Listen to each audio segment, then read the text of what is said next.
Minha amiga Luá, tudo bem?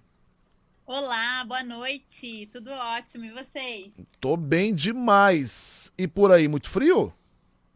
Esfriou de novo aqui. Tava um calor bem Pois é, gostoso e rapaz. agora tô toda encasacada aqui de novo. Aqui quase deu praia no final de semana, né? Quase deu praia para as pessoas que são mais comedidas, ainda estão com medo da Covid, estão tomando cuidado, que o que deu de praia cheia por aqui, viu, Aluá? Meu Puxa Deus do vida, céu.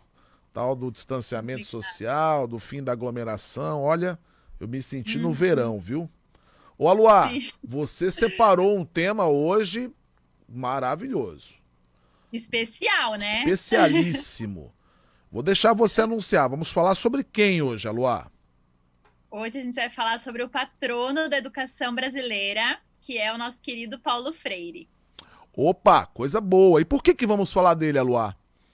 Então, vamos aproveitar que no dia 19 de setembro, que é sábado, a gente estaria comemorando, vai estar comemorando, né, o nascimento do Paulo Freire. Então, ele estaria fazendo hoje, se estivesse vivo, 99 anos. Uhum. Então, ano que vem vai ser a festa de centenário dele, né? Então, com certeza, o mundo todo, o Brasil todo vai comemorar.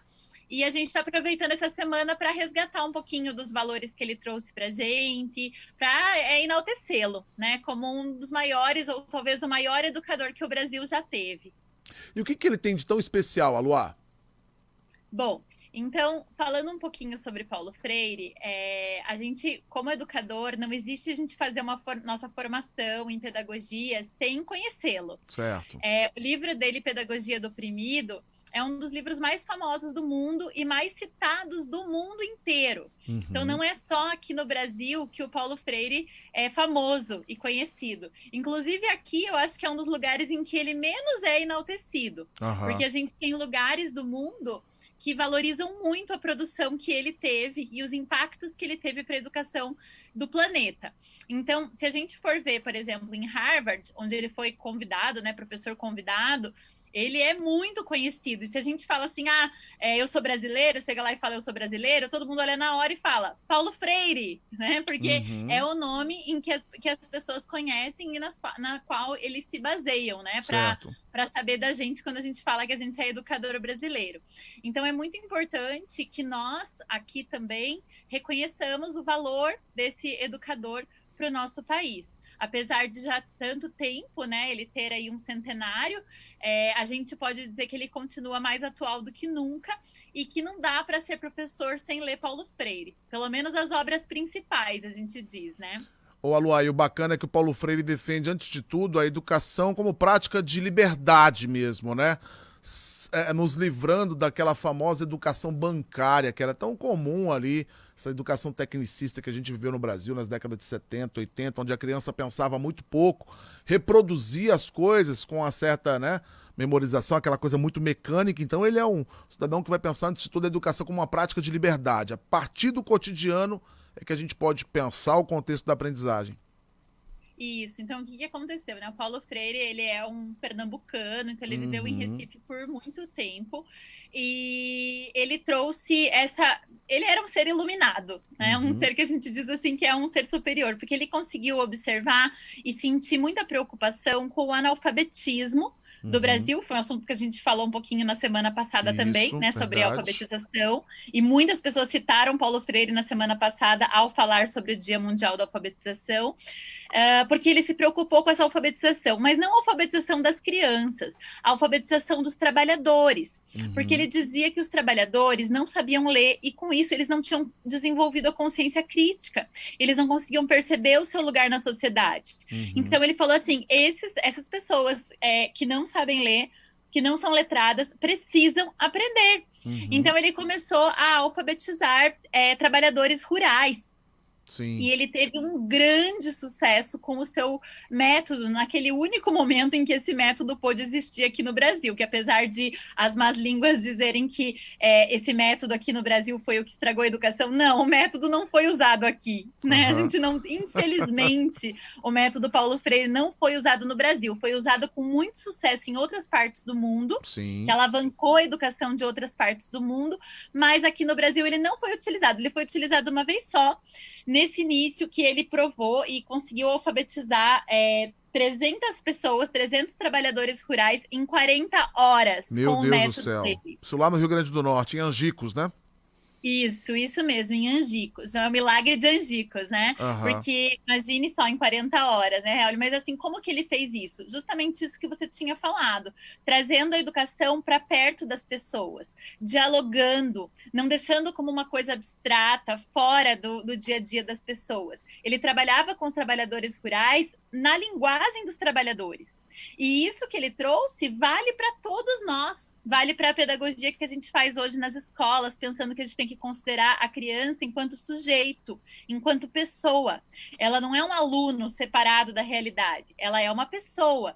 E aí, com isso, a gente consegue chegar mais perto dela. Quando a gente fala de coisas do dia a dia, quando a gente coloca ela em relação da aprendizagem com a realidade e considera os saberes prévios que ela já tem, a gente consegue um sucesso completamente diferente. Se a gente for falar com qualquer professor de criança pequena, de criança grande, de adolescente, de adultos, se a gente falar assim, é mais fácil ensinar alguma coisa para a criança de acordo com algo que já vem dela, que ela já sabe, que é o Claro. que a gente chama na educação de conhecimentos prévios, Uhum. ou uma coisa completamente abstrata e descontextualizada. Como que ela vai aprender melhor?